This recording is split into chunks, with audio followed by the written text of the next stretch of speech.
crowd already, so maybe we can already get started as others start to come in. My name's Michelle, and thank you so much, everyone, for joining and for all of your interest in Dispatches from the AIDS Pandemic, a public health story, an exciting new book by Drs. Kevin DeCock, Harold Jaffe, and Jim Curran. And we are really excited that we have all three distinguished speakers here. And so from the UW community, thank you so much for taking the time to speak to us. So for the first hour, we'll have our three speakers tell us about their journeys, tell us about the book, and we'll end with 30 minutes of a Q&A session moderated by Drs. Connie Kellum and Grace John Stewart. And so we ask that you please mute yourselves for the first hour during the presentation, and then hold your questions for the 30-minute Q&A session at the end. So there's no one better to introduce the speakers than Dr. Kevin DeCock himself. And so please take it away. Well, thank you, Michelle, and good morning or good evening to folks on the call. So on behalf of Dr. Jaffe and Dr. Curran and myself, thank you very much to UW for having facilitated this. We appreciate it. Actually, I want to acknowledge you're the first public health school to whom we are talking about this book. So I'm Kevin DeCock. I joined CDC in 1986, 5 years after the beginning of the AIDS story. I was an epidemic intelligence service officer. Harold may explain more what EIS actually is. When you're an EIS officer, in the eyes of your mentor, once an EIS officer, always an EIS officer. It's a bit like being a medical student in relation to your professors. So I'm very much the junior partner in this trio, now all retired from CDC, actually, and it's an honor to be with Harold and with Jim. Next slide, please, Michelle. So I remember saying to Jim Curran, and it might have been 20 years ago, 15 years ago, so as I'm sure many others have said, Jim, you really should write a book. And I later said the same thing to Harold, and in 2020, I think it was, we actually had more definitive discussions, we committed, and we actually started writing it. Oxford University Press agreed to the concept, and despite some delays, we now expect the book to appear on the 23rd of May. The book describes events over the course of the AIDS epidemic through the eyes of CDC. But two important aspects I think need mention also. From about 2015 to 2019, Drs. Bess Miller and Mary Chamberlain, who are also former CDC staff members, former EIS officers, and who had worked on AIDS, conducted 52 interviews with CDC colleagues for an AIDS oral history project that actually is available on the CDC website under the Global Health Chronicles. Our book is not a depiction of this project. We do cite a number of these important interviewees and interviews. And second, we should acknowledge that Harold invited Robin Mosley, who's a former retired also CDC writer, editor, to edit the book, and her contributions also have been very important. Next slide, please, Michelle. So the book is divided into three sections. Each has an introductory chapter. Part one deals with the early epidemic in the United States. Part two with CDC's early international work. And part three brings the story up to date. And there's also a prologue and an epilogue. For our presentation today, Dr. Jaffe will discuss the early epidemic for about 15 minutes. I'll discuss the early international work and the modern AIDS era, and Dr. Curran will provide additional comments and some conclusions. And then, as Michelle said, we'll move to questions and comments. So thank you again to UW and to everyone who's attending this session. So over to Dr. Harold Jaffe. I'd also like to thank Michelle for the kind opportunity to discuss the book with you. I'll be discussing section one, which concerns CDC's early work on the domestic epidemic. In addition to highlighting key events, I'll read you some excerpts from the book to illustrate these events. But before beginning, I should say the most important part of the book is the cover art, which was done by my granddaughter, Grace Wilson. So kudos to her. story begins with two reports in the MMWR dated June 5th and July 4th, 1981, which describe previously healthy gay men from Los Angeles, San Francisco, and New York who developed a rare opportunistic infection, pneumocystis pneumonia, and equally rare malignancy, Kaposi sarcoma. First cases, what we now call AIDS, were reported by Dr. Michael Gottlieb, who was a junior immunologist at UCLA Medical Center, and were reported to a engineer who was a CDC Epidemic Intelligence Service officer working at Los Angeles County. Kevin said EIS is a training program for CDC epidemiologists, typically 2 years. It may take place in Atlanta with assignments to various programs in the Atlanta campus, or there may be field sites such as the Los Angeles County Health Department. Quoting from the book, they've been seeing 3 of these cases with pneumocystis pneumonia at UCLA Hospital, who was aware of another patient at Cedars Mount Sinai Hospital in Los Angeles. As Shandera recalled, quote, Mike came down to my office and lo and behold, there was a 5th case report at St. John's Medical Center in Santa Monica on my desk that day. I've never been able to explain if this was just some supernatural serendipity or what exactly was the case. Gottlieb and Shandera agreed to submit their report to the MMWR. This was a time before fax or email, and Shandera stated he and Gottlieb had to call it in word by word to CDC. You'll notice their very first report, which is shown on the slide, which did not make the cover of the issue. It was an issue about dengue type 4 infections and travelers to the Caribbean. And the word gay was not used in the title of the article. This was a decision made by Mike. I'm not forgetting his name. Mike Gregg, the CDC editor at the time. Next slide, please.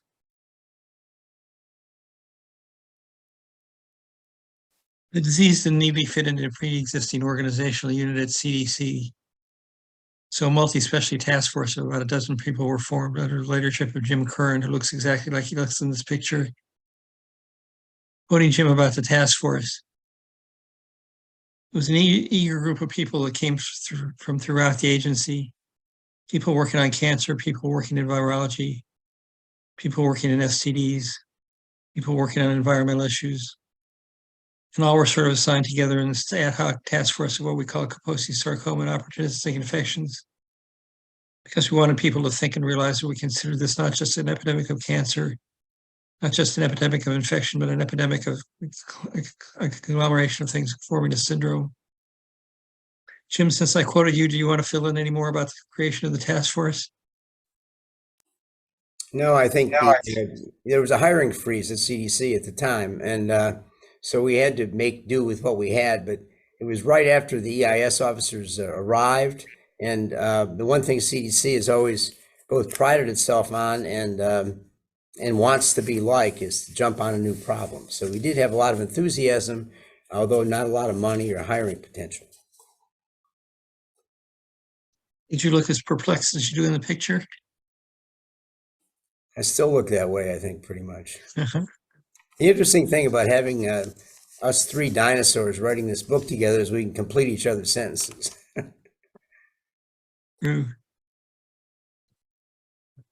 Next slide, please. The initial cases were called into CDC by phone by individual providers, but that quickly became inadequate to track the epidemic. We therefore developed a surveillance case definition for the syndrome, established a system for case reporting through health departments to CDC.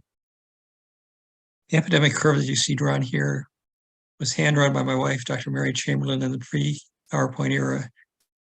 Do you still use graph paper, Michelle? You know what it is, though.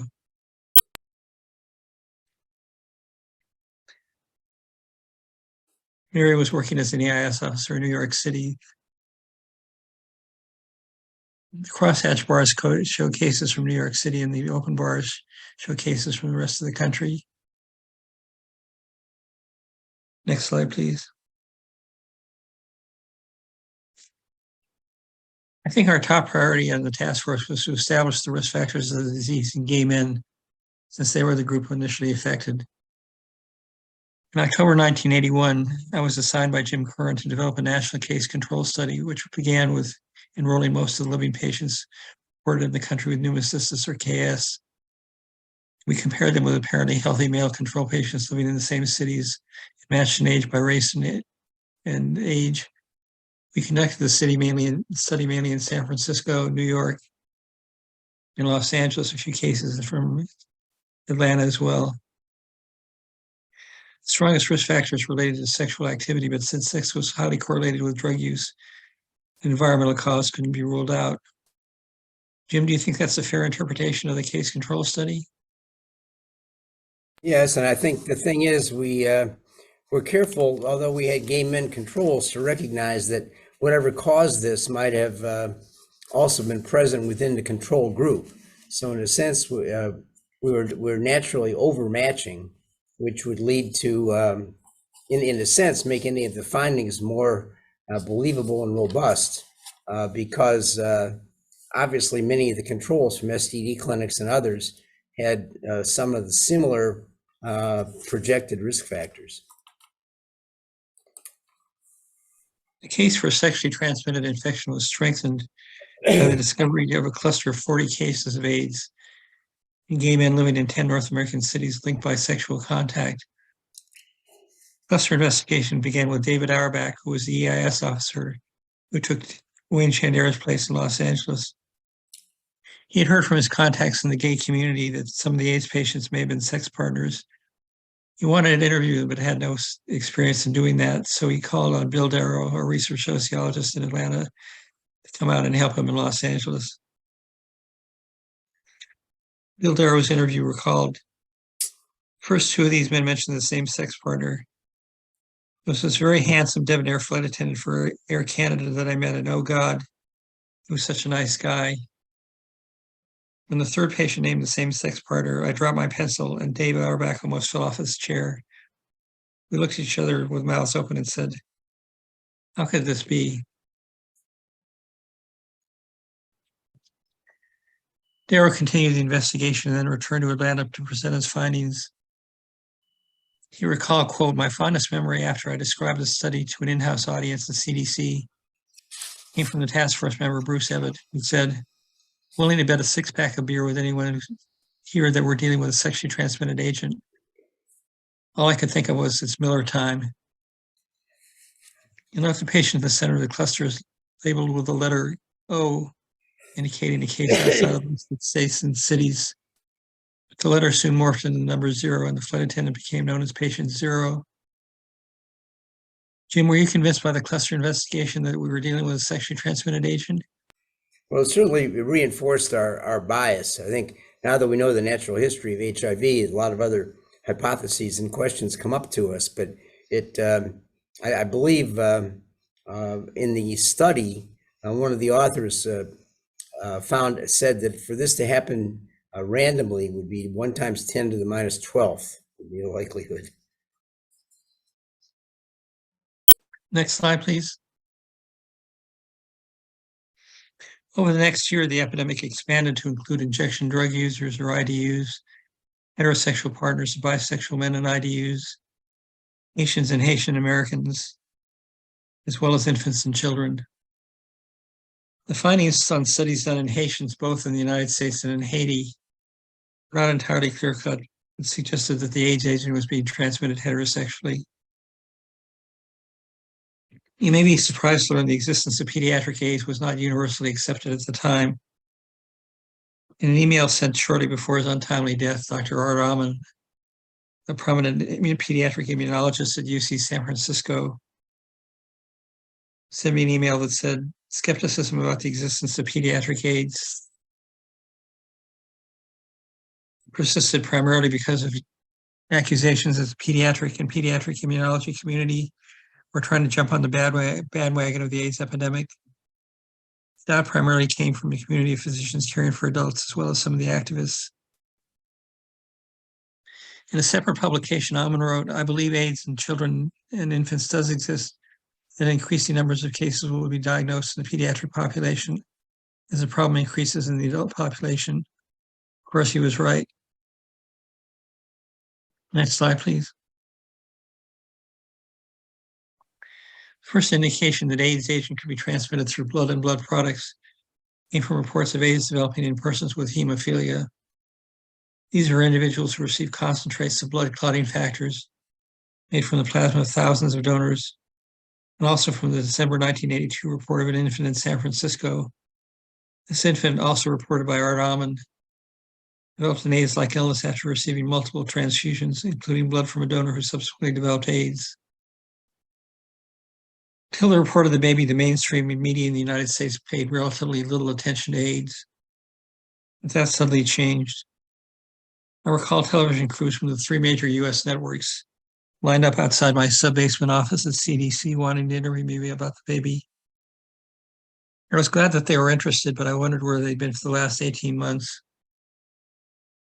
I think the answer relates to the perception that AIDS was held by most Americans at the time, that it was a disease of marginalized groups such as gay men, IV drug users, and Haitians. But anyone could receive it through blood transfusion and anyone could be at risk. Jim, did you see this as a sort of key event in public perception? I think that, denial had really been on top of the epidemic, even for gay men who didn't live in the East or West Coast. But when this occurred, particularly the cases in hemophiliacs who had absolutely no other risk factors for AIDS, everyone was convinced that it was due to a viral agent. It had to be something in blood, and it had to be something that could be transmitted in blood. And that really, I think, changed the whole idea of what the cause of AIDS was. From our point of view, it allowed us to promulgate prevention recommendations, which were very important, I think, at a time before the virus was discovered. But it also changed the complete complacency to want to panic in the population. So we had to reassure people instead of trying to scare people. That feeds into the next slide. The American public was suddenly thrown into an AIDS panic with rumors that the disease could be spread through casual contact, such as sitting next to somebody on the bus, or even through insect bites. Some persons with AIDS lost their jobs or even their housing. We responded with several studies. The first was done with Jerry Friedland and his associates at Montefiore Medical Center in the Bronx, New York, and looked at household contacts of persons with AIDS and found the only infections were in sex partners and in children born to infected mothers. No evidence of casual contact transmission. Second was this community survey done in the small town of Belglade, Florida, which had lots of insects and lots of HIV. We found no evidence of transmission by mosquitoes. Next slide, please. In March 1983, 2 months before the discovery by Francois Barré-Sinoussi and Luc Montagnier at the Institute of Paris of HIV, U.S. Public Health Service issued its first AIDS prevention recommendations. Bill Foege, the CDC director at the time of the early investigation, said, quote, less than 2 years after the first cases had been reported, the MMWR was able to provide an article on prevention of AIDS that's so good you can still use it today. So this is work we should look back on and understand the power of epidemiology to define something even before the science can define it. In March 1985, the first commercially available HIV antibody test was used to screen donated blood. In 1988, Surgeon General C. Everett Koop sent his landmark report called Understanding AIDS to every American household, provided clear and authoritative information on how the virus was and was not transmitted. I think the report still stands as a model for effective health communication. Jim, do you have any comments on Understanding AIDS? Well, I think that everyone in the public health service except Tony Fauci was afraid of what he was going to do. The Surgeon General had been appointed to the job because Nancy Reagan learned about his book opposing abortion and his strong conservative background. But he was a very seasoned academic surgeon from the University of Pennsylvania who was a very, very smart man. And his private doctor was Tony Fauci. And so he had a lot of help writing this book, which was kept pretty secret from all of us. None of us saw it. I can remember being in San Francisco when it came out, and somebody said it came out, and I thought, oh my God, I wonder what he said. You know, he might have said something that was offensive to us, because when he first got to be Surgeon General, he wasn't even against smoking. But he really learned fast, and he also learned that his credibility depended upon his being an independent scientist in an administration which didn't necessarily look for that. So we were very gratified for it. Now, the CDC had to do all the mailings, so it took a lot of work. I think the fact that C. Emory Coop looks like God made it more credible. Kevin, over to you. Yeah. Okay, thanks. Well, as American epidemiologists, we're struggling to understand AIDS in Haitians. In Europe, cases of AIDS were being seen in patients from Africa who had none of the typical risk factors. 3/4 of these cases were from the Democratic Republic of Congo, the former Zaire. CDC led a study in Kinshasa, and with results of another investigation in Rwanda, landmark papers appeared in the Lancet in July of 1984, presenting evidence of an ongoing heterosexual epidemic in Central Africa. And this led to CDC establishing Projet SIDA in association with the DRC government, NIH, and Belgium's Institute of Tropical Medicine. And over its 7 years of work, Projet SIDA produced some 150 or so publications, many of them absolutely seminal to the field, and about 1,000 scientific presentations. Jim, do you want to comment on whether it was a difficult decision way back in late '83 to actually fund that initial study in Kinshasa? Well, by 1983, the CDC was given some money by the administration, so we weren't as broke as we were, and we had people who had a lot of experience in Central Africa. Joe McCormick, who's on the left side of this picture here, was somebody who worked with hemorrhagic fever viruses and Ebola in 1976. Ebola, of course, being named after the Ebola River in what was then Zaire. And he was a colleague not only of Peter Piot, but also of other people who worked in what was then Zaire. Joe himself actually had been a college student, or a medical student maybe, but between college and medicine. Maybe it's in the Peace Corps. I can't remember. Maybe it's the Peace Corps before medical school, as a French-speaking person in that country. So he had a lot of interest and passion for that country. He went over with Piot and Quinn and our crack laboratory person, and quickly developed a surveillance with Dr. Bila Kapita, who's standing in the front, the chief of medicine at Mamayemo Hospital. It was one of the first, widespread publications showing how common AIDS was in that community. And we just decided right then that we needed to recruit somebody to head a project up and send them over. And it would be best if it were joint between us and the NIH and the Institute of Tropical Medicine in Belgium, along with the Zairean colleagues. And we were fortunate to recruit Jonathan Mann, who was a state epidemiologist best known for combating plague in New Mexico, and also best known for speaking French fluently, which was another very good thing. We used domestic money to justify it. We had no money, so we based on the size of the threat and the importance of the scientific findings for the global pandemic. And of course, that was not only manipulative, but it was true. Jim, do you or Kevin want to point out any of the other people in this picture? Yes. So Joe McCormick, who actually was my EIS supervisor. So I was in McCormick's group. Next to McCormick is Jonathan Mann. In front of him is, I can't remember who that is, but one of the Congolese. His name is Dr. Nzila. Dr. Nzila is a Is that Nzila? Yeah. Okay, Nzila Nzilambi, who is sort of the second most senior Congolese epidemiologist. Skip Francis on the next to him, the NIH lab director. Behind Kapita is Bob Kolebenders, the Belgian clinician. Jim, then behind Jim, Tom Quinn. In front of Tom, you have Ann Nelson, who's a pathologist who was at that time with the Armed Forces Institute of Pathology. And on the right of the slide, you've got Bosenge Ngali, who was really John Mann's deputy. Kapita was a critically important figure.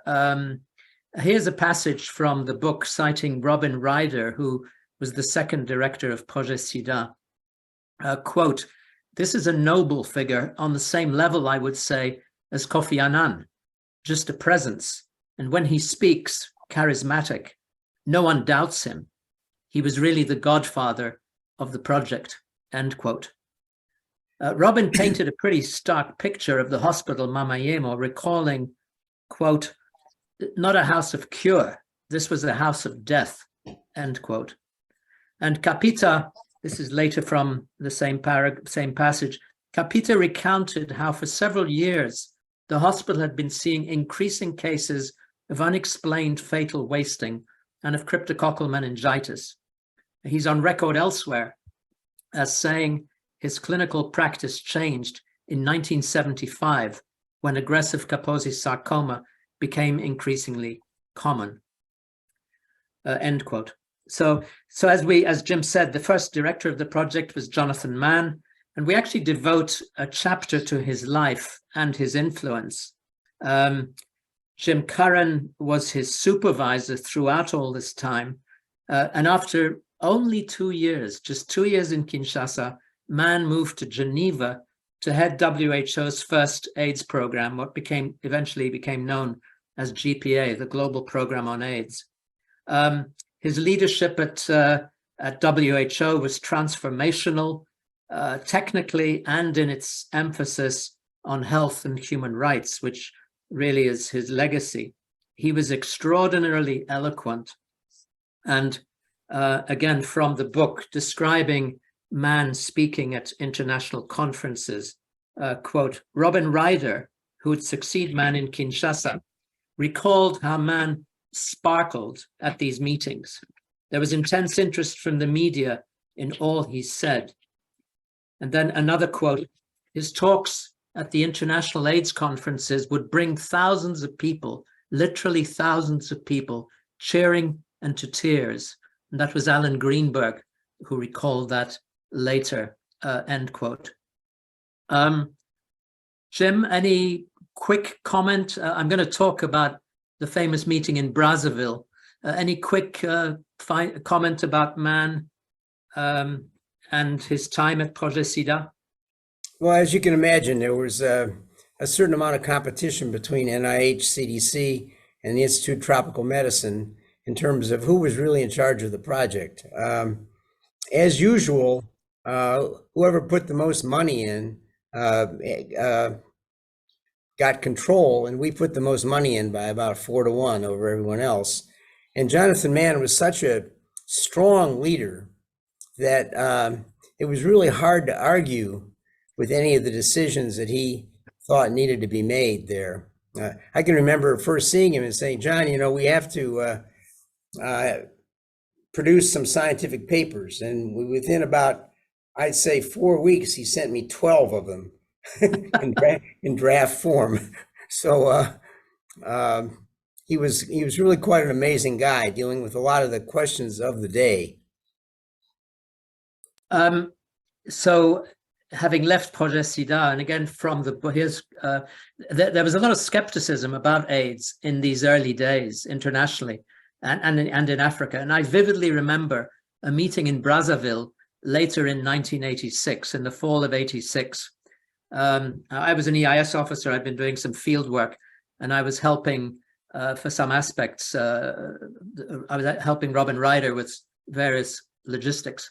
So from the book, Mann oversaw his first WHO meeting in Africa at the regional headquarters in Brazzaville in November 1986. The delegates' hotel was the delegates' hotel was filled with sex workers who accosted clients in the bar and elevators. Mann had asked Curran to impress on the attendees the severity of the impending health crisis. And speaking without slides or other materials, Curran delivered as asked, quietly predicting what the epidemic would bring, making it relevant at a personal level. He referred to the sex workers in the hotel the evening before, speculating on their rate of HIV infection.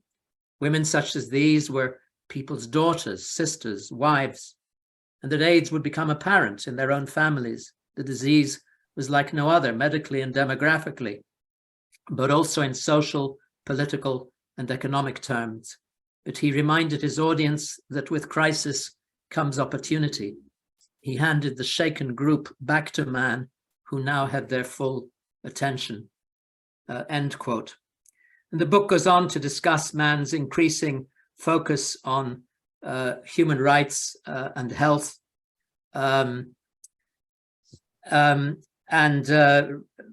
He considered public health, ethics, human rights, and human well-being as complementary. He increasingly emphasized human dignity as core and solidarity a duty, and linking the individual with the many. He railed against silence, isolation, and exclusion. And continuing from the book, if the relationship between Mahler, the WHO director, and Mann was an almost spiritual friendship, that between Mann and Nakajima, who replaced Mahler as DG, was one of mutual disrespect, bordering on contempt. A traditionalist and WHO insider, Nakajima thought GPA should function as a regular WHO program. He was intensely jealous of Mann's power and influence, resented Mann's flouting of WHO systems, and considered him vain. He wanted AIDS dealt with as a biomedical issue and an STI, thought Mann should focus more on research at WHO, especially on therapeutics and vaccines, and was dismissive of the human rights emphasis. End passage. Mann then resigned from WHO in March of 1990. And as I said, there is a chapter devoted to his life at which we discuss his subsequent life, which ended tragically in a plane crash in 1998. So that is Projet SIDA. There's material in the book devoted to what happened at WHO subsequently, the creation of UNAIDS, and subsequent history. Next slide, please. Kevin, I wanted to mention that speaking of UNAIDS, we actually have Dr. Peter Gies on the call as well. Oh, well, if he's on the call, we should ask him to say something, but at this next section, because that's where he first entered the AIDS story.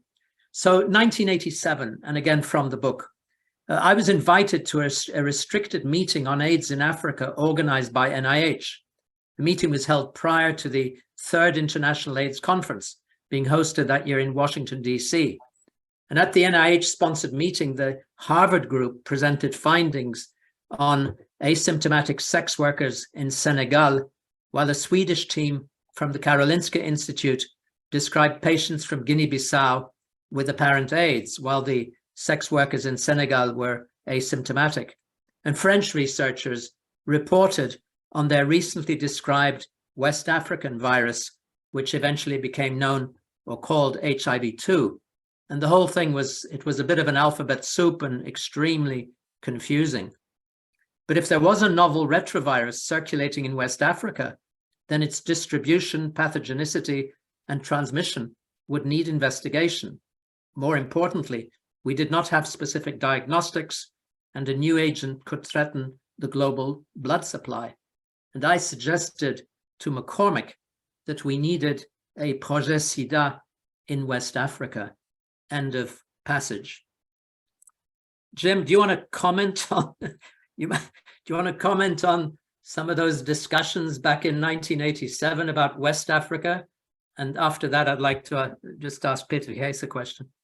Well, I think a number of things. First of all, we had seen tremendous influence from Projet CETA, even within the 2 years that Jonathan Mann was there, more than 24 scientific publications. But we recognized the political instability of the Mobutu regime and the possibility that Zaire might not be a place for too much longer. Now, we didn't realize it would be as close as it was, but we thought that that was a problem. Second of all, there was real concern about HIV-2. Max Essex and others had published papers on this, and a lot of people were saying, well, this is just the next epidemic, and also it's serologically different and will require different testing. And so there was a real concern about that, and the natural history of the virus really wasn't known. Third of all, we had Joe McCormick, who really never actually worked on AIDS, had enormous influence because of his ability to recruit great EIS officers like Kevin, and also because of his tremendous experience working on viruses in Africa. And he was also a convincing person in that area. So we're very fortunate to be able to have you go in and start an enormously productive project there.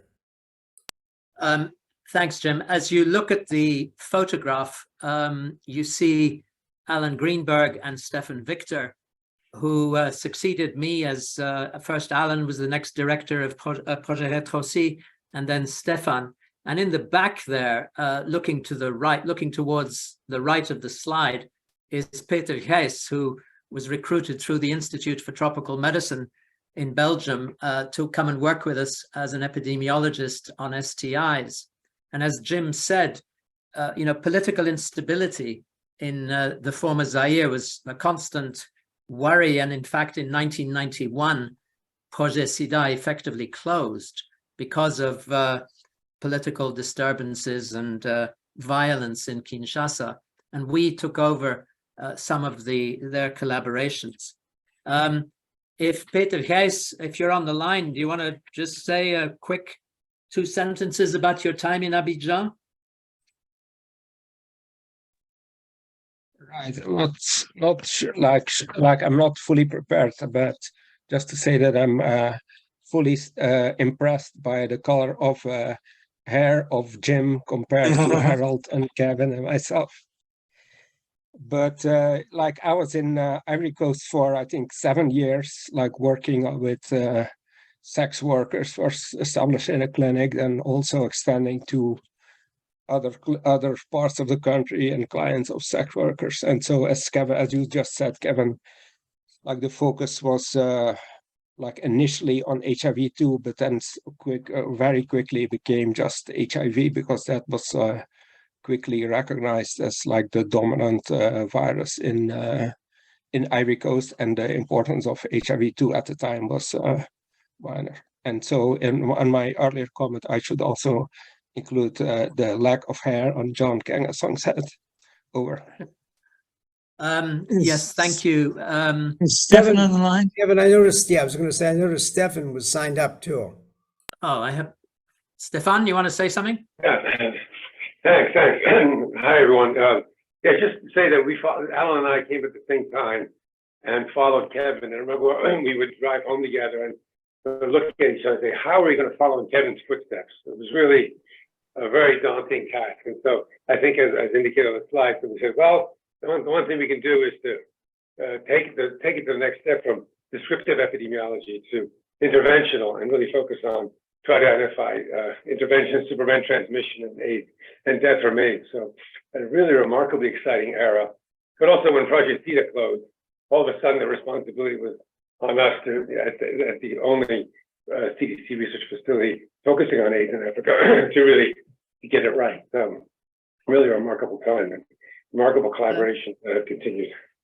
I should also say actually that, well, 2 comments. One, the original raison d'etre was HIV-2, and I think we did answer the questions that we were asked to answer, not only the data from our own work, but putting the puzzle together that there really was no HIV-2 pandemic and probably wasn't going to be one and why that was, yet at the same time learning a lot about this particular infection.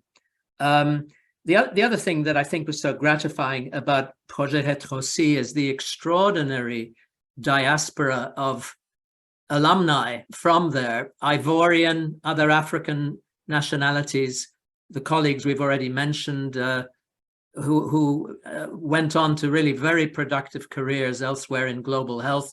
Peter Hess went on to UNAIDS, Stefan and Alan, major careers, and many others, and Ekpini and many of the African colleagues. And of course, John Nkengasong was a virologist, and there's lots of details in the book about some of these quite amusing interactions sometimes. John Nkengasong took an extraordinary risk in coming to Abidjan because he had tenure. As an African-born Cameroonian, he became head of a virology laboratory in Antwerp, and he gave up tenure for a one-year contract, I think, in Abidjan that Alan Greenberg persuaded him to take. And of course, we all know John is now the head of PEPFAR. So there's a remarkable group of people who've gone on to do lots of very exciting things. Next slide, please. So CDC established a third collaborative site in Thailand in 1990, and the fourth chapter of the second section of the book details this enormous experience accrued there, including participation in the VaxGen trial, the first HIV vaccine trial that's been conducted. A lot of work on heterosexual HIV transmission, especially in relation to sex work, and on HIV in persons who inject drugs. Thailand's epidemic never became generalized, and HIV transmission today is especially prominent in men who have sex with men. So that's the end of the second section of the book, dealing with the early international aspects. Jim, do you have any comments on Thailand, or that those years in the 80s and 90s that take us up to sort of the modern era? I think Thailand represented a third type of epidemic, and one that was really very, very concerning because of the well-known risk for STDs and the well-known risk for sex workers in Thailand, but also the extraordinary scientific capacity, the Thai NIH and others, and the well-trained medical force. There was an opportunity to not only study it more, but perhaps make a difference.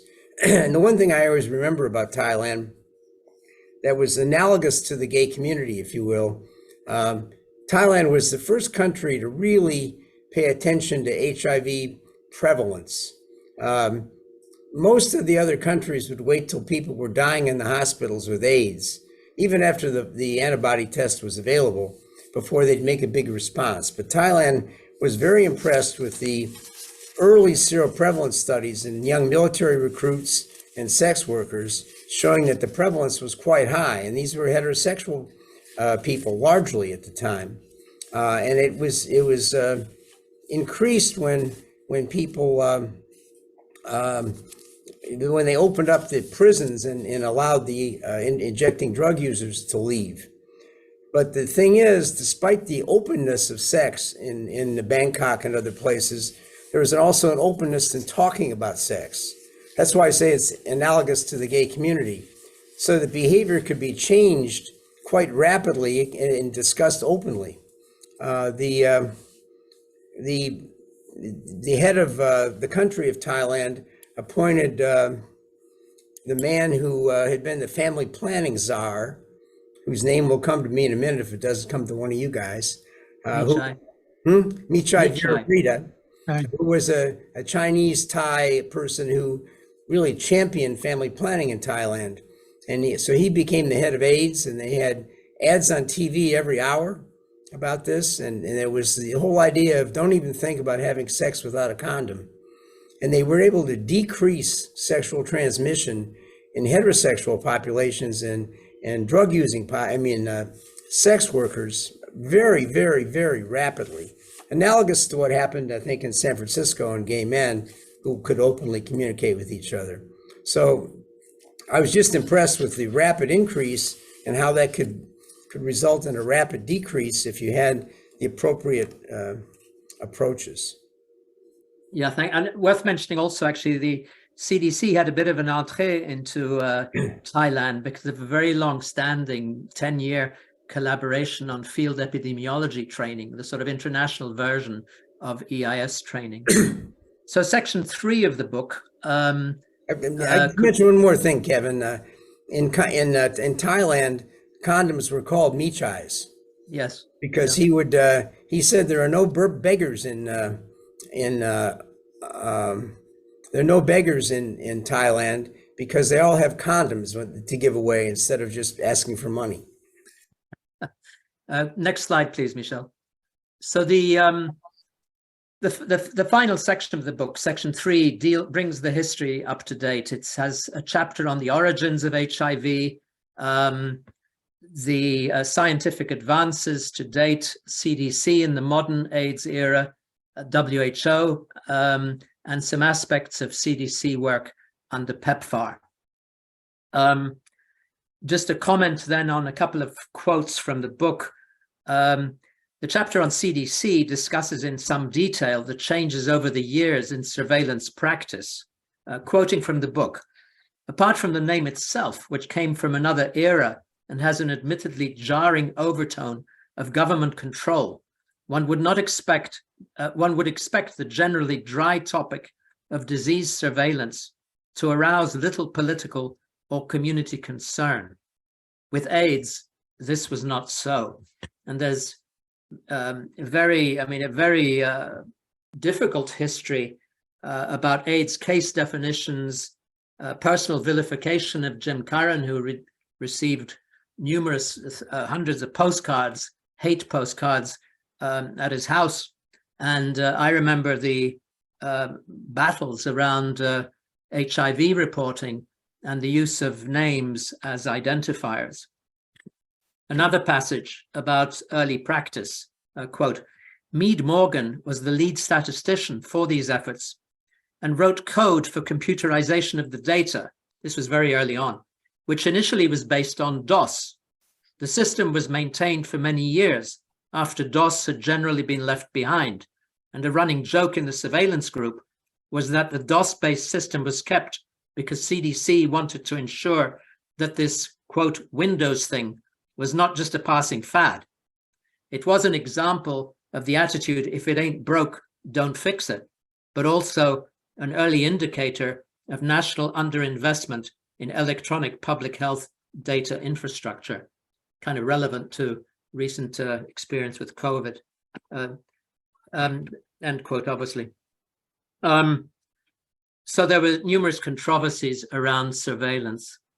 The chapter on WHO, a personal comment I made, quote, I grew to think that CDC and WHO were mirror images of each other, back to front opposites, where CDC was a technical organization whose work had political implications, while WHO was a political organization whose work had technical implications, end quote.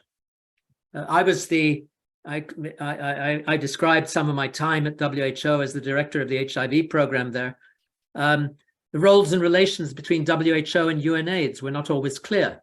Nonetheless, when Peter Piot stepped down after 12 years leading UNAIDS, I spoke at a small reception for him organized by the co-sponsoring agencies of UNAIDS. Quoting from the book, quote, I highlighted 3 of his contributions in particular: the annual epidemiologic reports that became universally quoted and the basis for decision-making, his judgment of when to throw the weight of UNAIDS behind ART scale-up, particularly for battles about drug prices and use of generics, and his success in bringing HIV/AIDS to the attention of the highest political levels globally, end quote. The PEPFAR chapter includes quotes from CDC staff who remember how dire it all was in the early days. Quoting from the book, Barbara Marston said, quote, funerals were the common activity. Most people went to a funeral every single weekend. The thriving business when I got to Kisumu was coffin making, end quote. Another passage, quote, generous AIDS funding contrasted with unfunded requirements such as food and clean water. Slum dwellers in Nairobi considered lack of food a barrier to adherence to treatment. One woman said succinctly, if you give us ARVs, please give us food, just food, end of quote.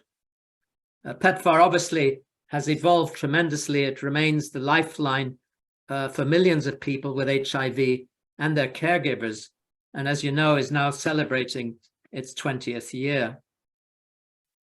Our success over the years internationally, paradoxically, has made AIDS more normal, but the work obviously is unfinished. So let me close with a comment at the end of the chapter on the advances in science. Quote, by drawing AIDS into the mainstream of infectious disease practice, science has robbed the disease of some of its mystique from the earliest years, and certainly the widespread attention it receives. AIDS, nonetheless, remains a pandemic, a leading scientific and social priority, and a paradigm of a global health challenge, end quote. So that is the end of section 3. So Jim, perhaps you could comment on any or all of that, and it's, I think, your turn to speak and then close this particular part of the program before we hand it back to Connie and Grace. So Connie and Grace, is the 12 o'clock a hard endpoint?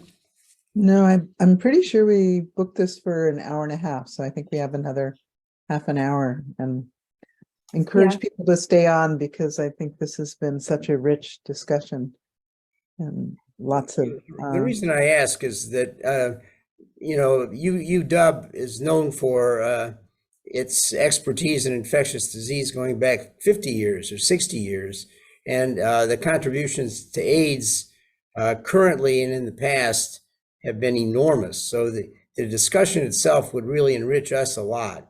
But I remember back in 1980, 81, I know Harold does too, when Bob Petersdorf from Seattle wrote articles saying this was the end of infectious disease, that the only thing that infectious disease specialists would have to do would be to culture each other, because there wouldn't be any infectious disease in the United States, and many of the others could be vanquished with current immunizations.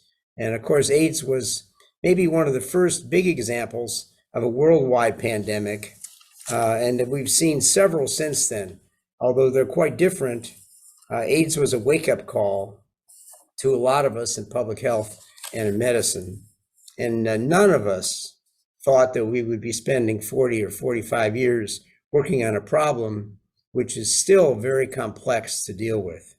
So, there are literally probably thousands of years of expertise in the audience. And I like to hear from many of the people. It's easy to see how rewarding it would be to work with such productive people as Harold Jaffe and Kevin DeCock over time, and who are fiercely devoted to their mission. I may have been the more conservative one of the group in some ways, and the more reckless one in some other ways. But anyway, this is a new disease which people were reluctant to face. The second thing is that it showed that there was a tipping point when our prejudice and our desire to neglect something because it was sexually transmitted or because it was in gay men or drug users became too important to neglect. We've seen this more recently now, I think, with the opioid epidemic. We can't just shun drug users anymore as a solution to the problem. And with AIDS and with STDs, it was very impossible almost to get any attention at all to STDs, maybe except in Seattle where King Holmes had a lot of influence. But in general, this was more important, and it showed that a problem can go beyond the prejudices with it. The importance of dealing with the problem as a global problem was absolutely crucial. That this is not something you can think of only as our epidemic in the US. And I think we struggle with this with almost everything, including COVID. The issue of data and having data that's active surveillance. I like to say that surveillance itself is not only the guidepost of epidemics, but it's the conscience of epidemics. When the information is out there on a timely basis in front of people, it changes your view of the importance of something. So it's very, very important to do that. We didn't have the technology we had in those days, but every week we would report cases of AIDS to the public. I think in the first 15 years, we published 350 MMWR articles, not waiting for peer review and everything, but getting the information out to the public. So timely data, accurate data, and transparent data are really important. And even if you make mistakes and it's wrong, republishing it and getting the right data out there. So transparency is maybe even as important as accuracy. Every epidemic demands working with communities. Science is never enough. And, we've seen this again, of course, with COVID and others. Unless you have the trust of communities and your partnership there, it's important. In this case, with ACT UP and the other activists, they actually pushed the government into doing things and became so knowledgeable themselves that they were actually helpful in looking at the scientific policies themselves. Sometimes they were annoying as hell.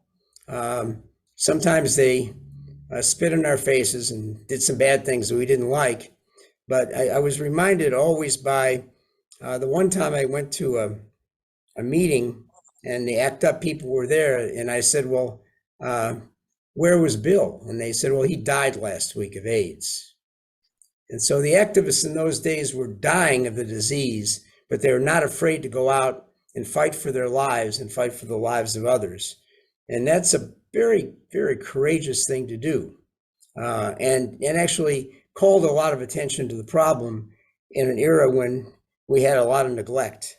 Of course, the other thing is, as with all epidemics, public health infrastructure is important. What you promulgate at the national or global health or WHO level only happens on the ground. And if you don't have any workers on the ground and people willing to work with communities on the ground, things don't work. Maybe the final thing to say is that AIDS is one more example of the importance of stigma and discrimination that infectious diseases and other diseases bring, and the importance to continue fighting that. I've quoted probably about 500 times our colleague Ron Baldessari's from his book, Gardening in Clay. Ron was a physician who himself openly gay, who happened to have a twin brother who was a physician, who was openly gay, who died of AIDS. And he would compare fighting discrimination to weeding a garden, that you had to keep doing it to keep the weeds down. It's not something you could just say, well, we dealt with that last year. We dealt with racism last year. Thank God that's over. That it's something that required continued attention to. And that's something to always think about, I think, with any epidemic or any public health problem. Who are the community? Who are the people that we're trying to serve? And how can we make sure that they build trust in us and others? So that's extremely important. Many of us have said before, and then there's politics. All public health is always political. It should never be partisan in a pandemic, and it should never be pitting politics versus science. Pardon me. With AIDS, initially, the federal level, the national level, it was mostly one of neglect, lack of resources, lack of communication, lack of money. Pardon me, I'm recovering from a cold, non-COVID cold. And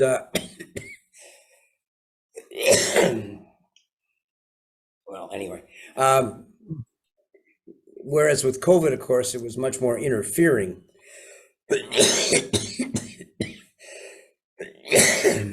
I'll get some water in a minute. But it's important to understand the role a government can play in dealing with politics and the role of communities to play. And it shouldn't be politics versus science.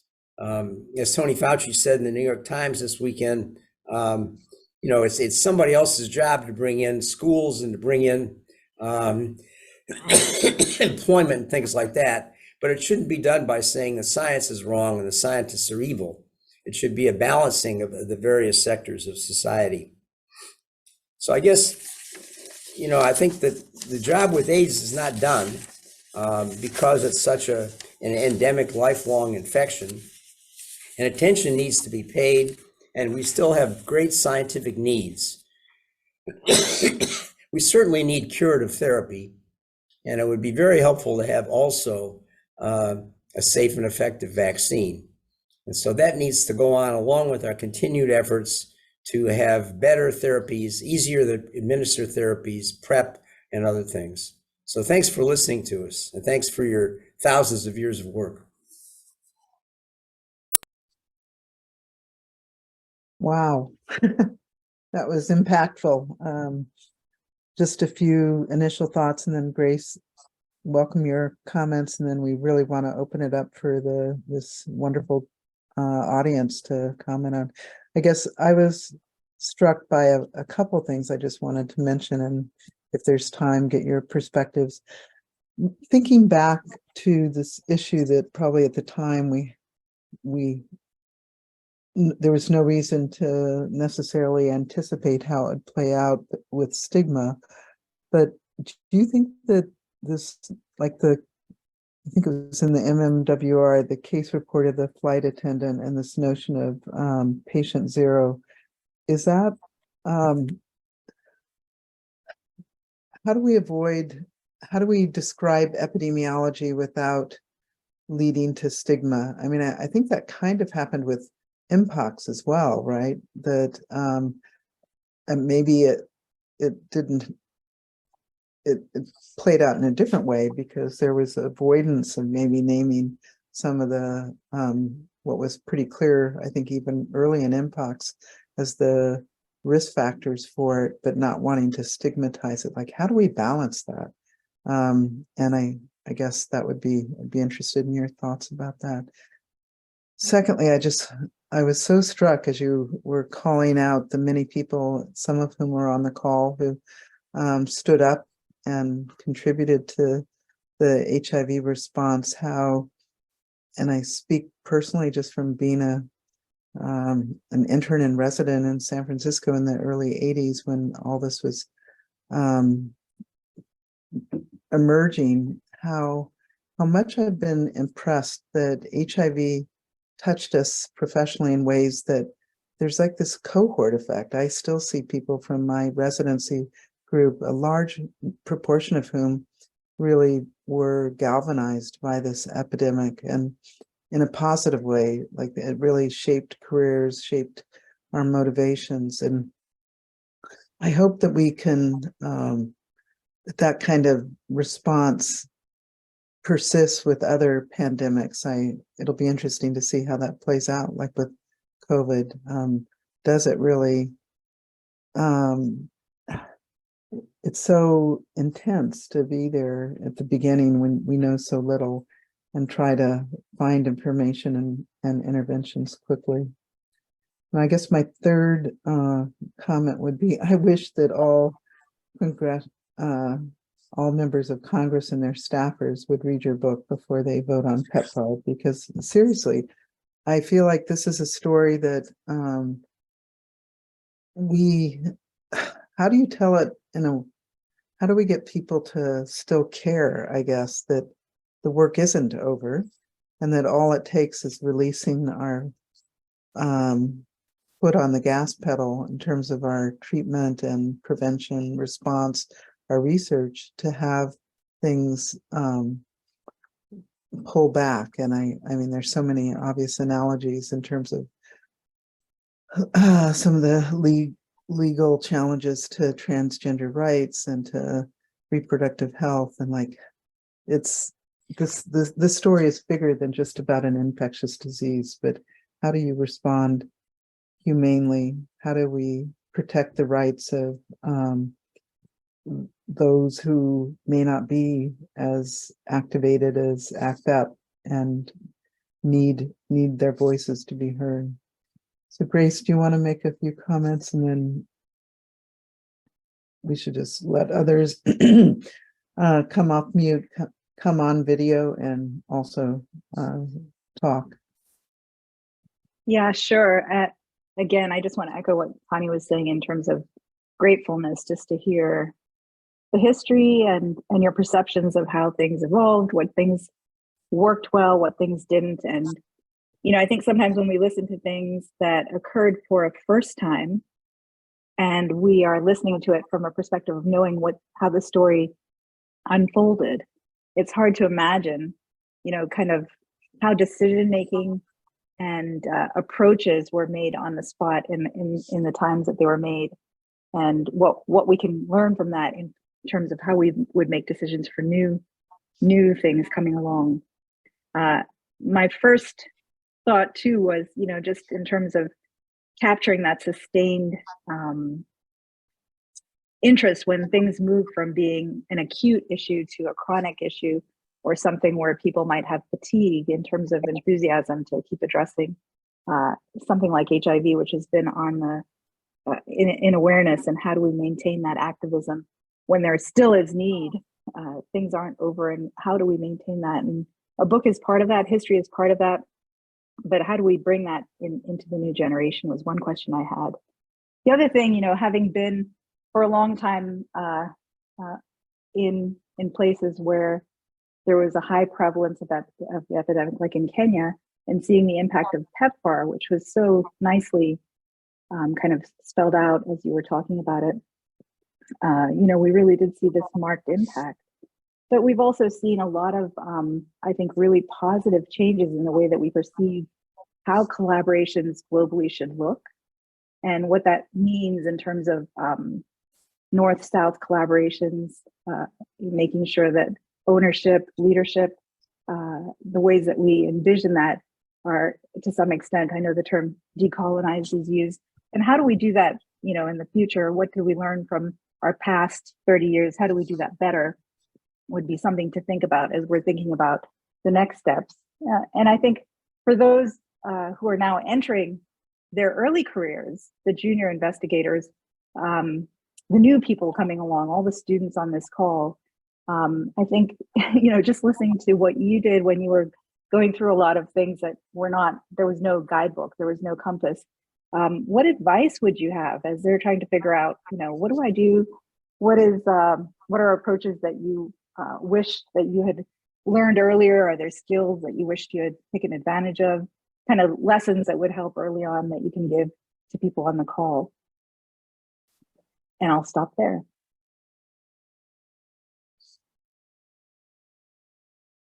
And I want to make sure that people can chat or unmute if they have other questions, because I know that we have a large audience who I know will have a lot of great questions.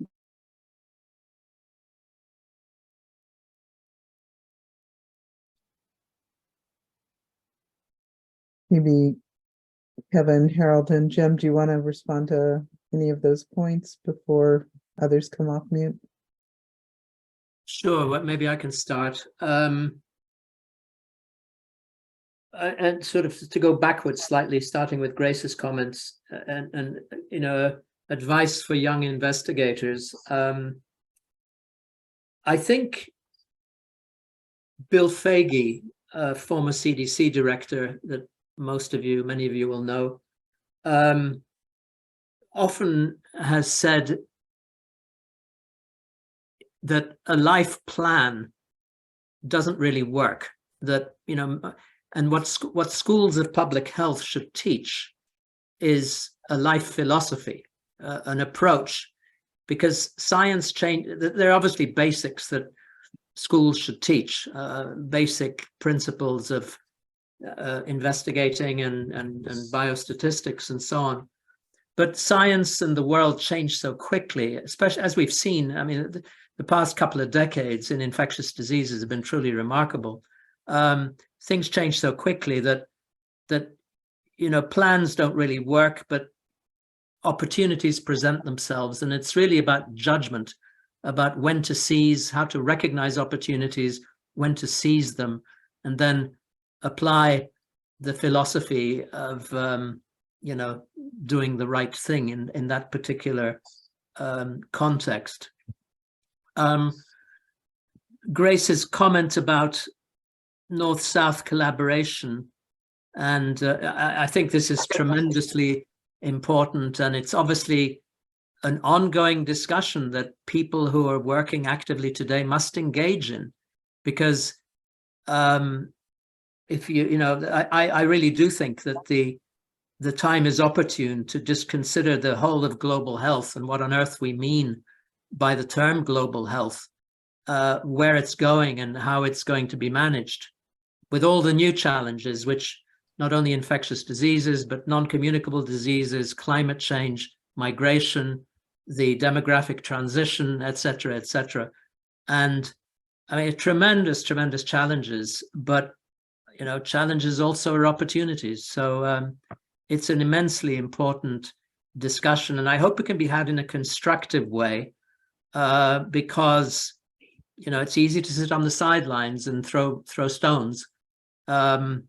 And PEPFAR, for all its warts and history, it's done a tremendous amount of good. I mean, it has saved lives and it's transformed systems and so on.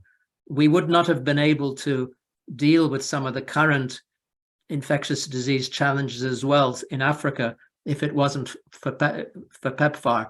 And the difference between countries that have benefited from PEPFAR and those that haven't are very stark, as I witnessed when I dealt with, I was in the field for many months in Liberia for Ebola, and it was very striking. And Connie, thank you for your questions and comments. Maybe Harold should comment on patient zero, because I think CDC got a bit of a bad rap there, and it wasn't CDC's fault, but Harold could explain that. And then just finally, your comment, and I agree with it, the business of the sort of professional cohort of those of us who were involved with AIDS early on. I always say AIDS, I think Jim used to say it, AIDS is different. And there's almost something sort of spiritual about it, about how it is different. And what I'm always struck by the fact that there's plenty of medical and infectious disease problems that are truly awful and that could be dealt with some of the learning from AIDS, the community involvement, the activism, the professional cohesion, and so on. And yet somehow we haven't managed to do that. We have the Elizabeth Glaser Pediatric AIDS Foundation. We do not have any foundation that deals with congenital syphilis, which is a really quite striking contrast. So I think we need to, to keep trying. And of course, Jim emphasized community involvement, and we saw the problems with COVID, where we did not get a cohesive community response, despite it being, about the best teaching example you could have of the importance of the social determinants of health. But anyway, let me stop there and hand it back to you, and I hope we get some comments and questions from others on the call. And I see a message from King Holmes in the chat. And there's a question from Andrew Mujigira as well. Looking back on your storied careers, what advice would you give your 25-year-old selves? I see that one. Become investment bankers. Say that again, Harold. Become investment bankers. Andrew, if you want to jump off mute, you might be able to say a little bit more. Michelle, I think the question and answer are adequately presented. Thank you. I can make a couple comments. First of all, I'll comment to agree with Kevin that the patient zero issue, which is not something we ever called the person, is best answered by Harold, who has followed up in a number of ways scientifically with that issue. One thing I'd suggest is if you're beginning a career at CDC, what you do is in 1970, you get someone like King Holmes to come and give you the introductory course in STDs, which happened to be in 1971. So thanks, King. But the other issue, two things I wanted to mention. One was the concern about epidemiology, discrimination, and stigma. Epidemiology by itself is a discriminatory science. I mean, basically, the intention is to discriminate among various factors and various groups to identify people at risk and to identify factors at risk. Now, of course, with AIDS and with many other public health problems, those factors are related to other things in society which are not uniformly appreciated, like race, sexual orientation, injecting drug use, anal sex, abortion, previous abortion. And the thing is, it's the job of epidemiologists to provide information which can allow future interventions and actions. The problem is, if you do that blindly without recognizing these factors of discrimination that occur in society, then you end up enhancing that. Maybe the most difficult one, other than homosexuality with AIDS, were the recent Haitian entrants who had been driven out of their country by baby Dr. Valier and clearly came in with a higher prevalence of AIDS and incidence of AIDS than any other population that was heterosexual and any other population from Haitians who had ever come to the country. So we identified it in the only way we could at the time as being AIDS and Haitian entrants, and 2/3 of the cases in Florida. That was used as discriminating against Haitians and having people not want to go to Haiti for vacations, maybe not wanting to hire people who were looking for a job as domestic workers. And the thing is that it isn't enough for epidemiologists to leave it at the doorstep without dealing with the discrimination itself. But even worse is the fear of discrimination, which allows you from finding out the truth and reporting it. So in other words, if you don't say that these people are at the highest risk, then you're not telling the truth. And the ultimate level, the worst thing you can do is hide the truth. So it's an inherently difficult problem. Advice to future generations, as now an ex-dean, I get asked that often. And the things I say is that first thing you need to do is find out what you're good at and what you like. And a lot of times those things are the same. And if you're passionate about something, that's really important. Then you need to get the skills and follow your passion. And you don't need to want to try to be something you aren't, nor do you want to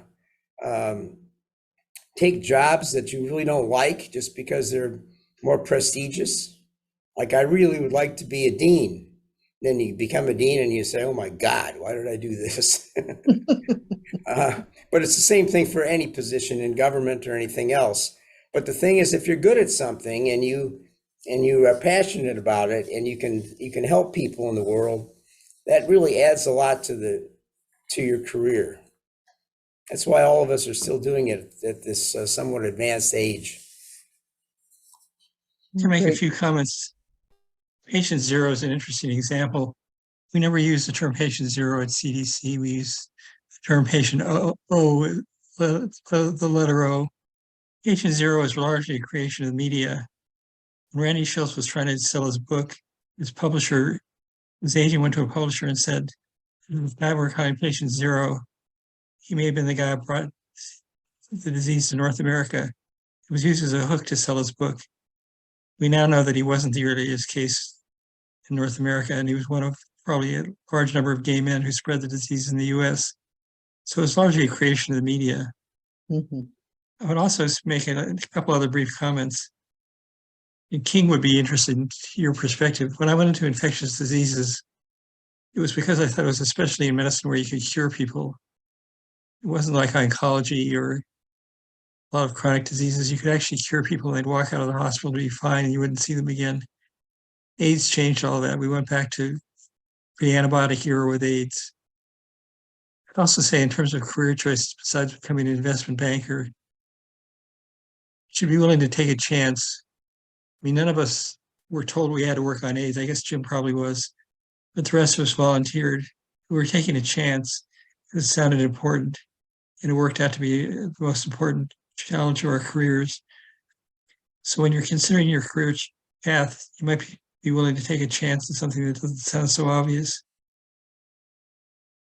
Great comment, Harold. King, you have your hand up, and it sounds like Harold's asked you also to comment on some specific aspects. So do you want to come off on video and off mute? Okay. There he is. Hello. Hello, everybody. I was really pleased and impressed with the insights that you all have and that you shared with the rest of the people. It was great to hear your overviews.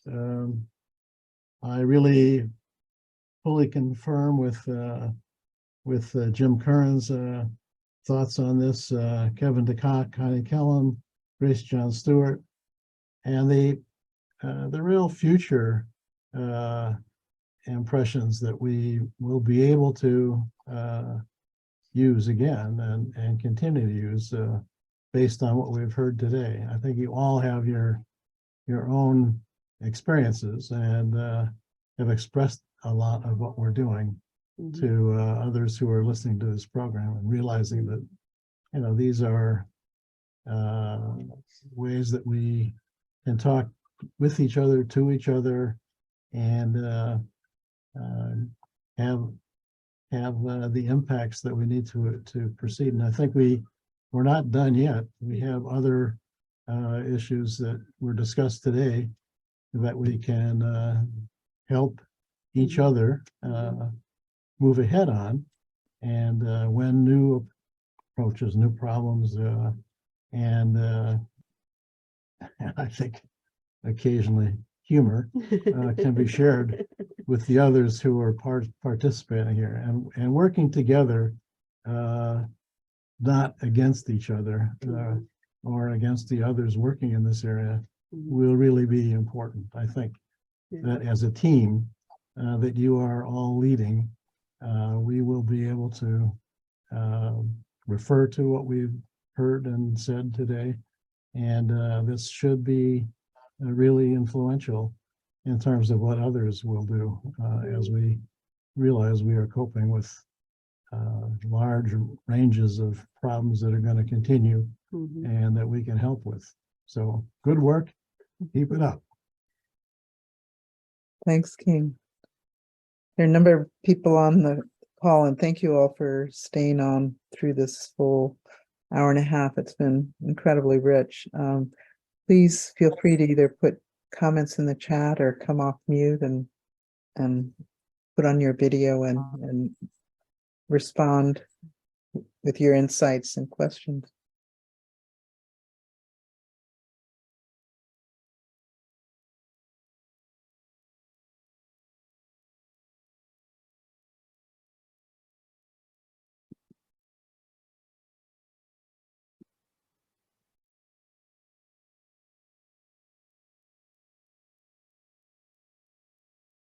Give another minute, but I guess while people are thinking, I would be interested in what was your experience in sort of writing the book? Did it, I don't know, was it cathartic, therapeutic,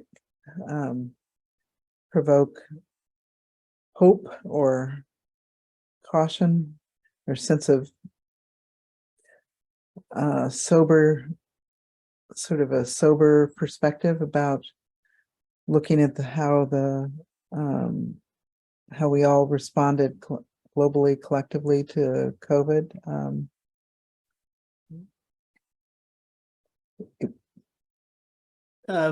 Maybe I'll go first. Cathartic, I mean, in a way it was, I did find it personally rewarding to write it. I mean, just to try and distill one's thoughts and think back to what was important. I think Harold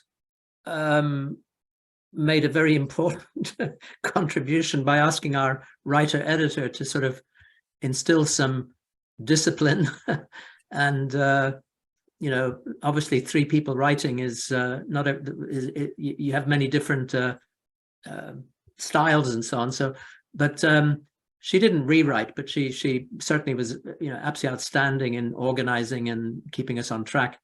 The one thing I would mention, of course, this really does need emphasis, is this is seen through our eyes at CDC, and we specifically limited it or focused on that. And we do all want to emphasize the enormous contributions to the field from many other quarters, academia, the community, the activists, etc., other government agencies.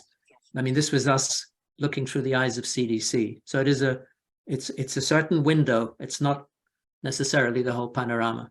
Yeah. But maybe Harold and Jim could comment. I was impressed by how flawed my memory was. I mean, I thought I knew things that I was actually involved in, but when I went back and looked at the original investigation notes and reports, I realized I'd forgotten so much. So it's actually very instructive to go back and look at original source material and find out what actually happened at the time.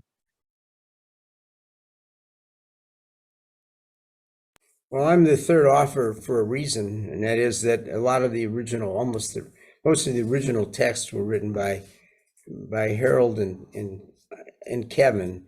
We all reviewed each chapter multiple times, so we did a lot of reading and rewriting and rememorizing, remembering things.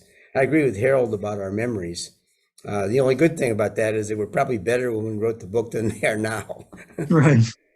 But the thing is, I guess the question was, when you ask all the different characteristics, it might have been writing the book, I felt like saying the answer was yes to all of those things.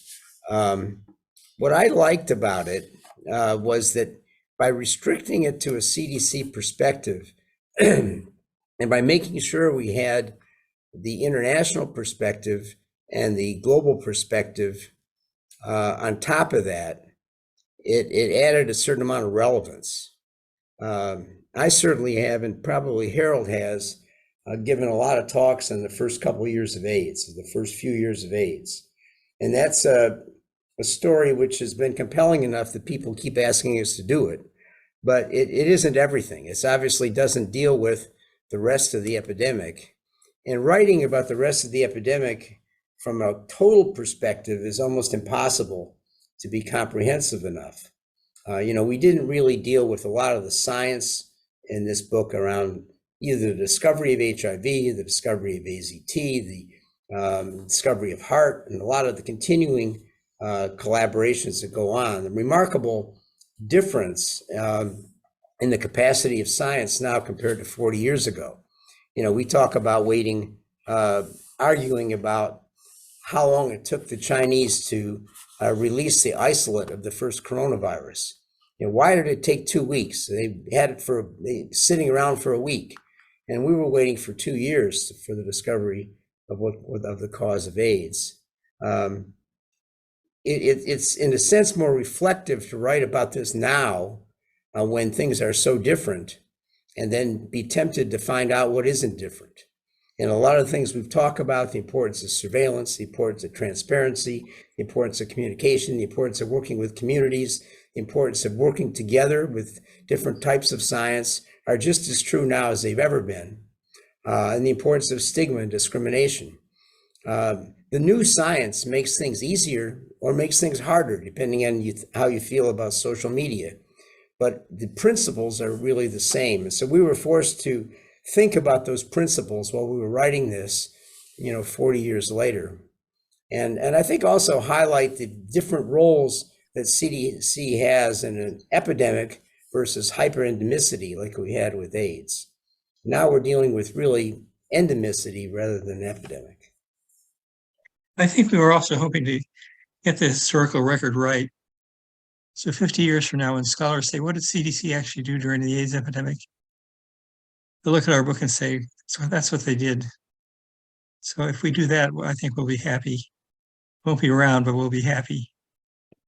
That's great. Well, Ronit, you have a quick question? And then really quick. Yeah. What kind of primary record keeping was most useful in writing this retrospective? What notes were useful? How did you keep them as you were going through it? And what should we be thinking about now as we're hopefully writing a history for the future?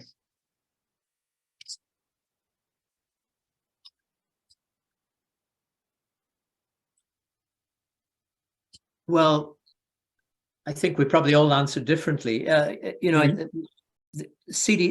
at CDC, at least in my time, were sort of famous for carrying these government issue green books around, these sort of A4 size green notebooks.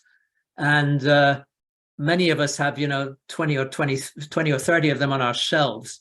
My chapters were slightly different because they were so much broader than the more detailed accounts that Harold may have given. I did use some of my notes. I also used a lot of the scientific papers that we wrote to extend from, and personal memories were very important, but those were mainly interpersonal thoughts and friendships, collaborations, animosities, whatever, that basically you sort of remember or carry with you over the years, and hope your memory doesn't, change them too much over time. Harold, I was always impressed with the quality of your notes and your ability to. They weren't very good. Well, if Kevin's right, we kept green notebooks, which I still have. We also discovered a treasure trove of records that Bill Darrow had. It's illegal, as you know, from the Trump administration to take federal property when you leave CDC or other federal agencies, but Bill had boxes and boxes in his garage in Florida. We went down to his Florida house, opened the boxes after the cockroaches jumped out.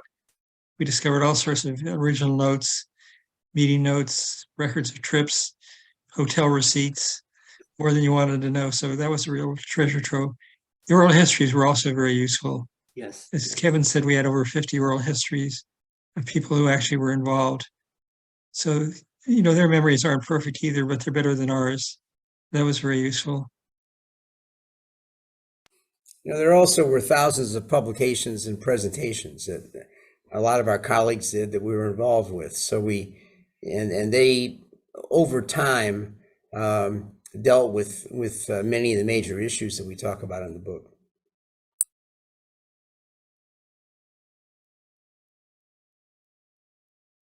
I just want to thank you again. This has been such a privilege to hear this directly from you, and I hope you don't mind if we serve as your book agents and recommend you to other groups. It's really, you've inspired many of us along the way. Today's discussion, I think, will galvanize others to learn more about the history that they may not have experienced directly. So big thank you. Grace, did you want to add? And thank you, Michelle, for organizing this. It's really great. Yes.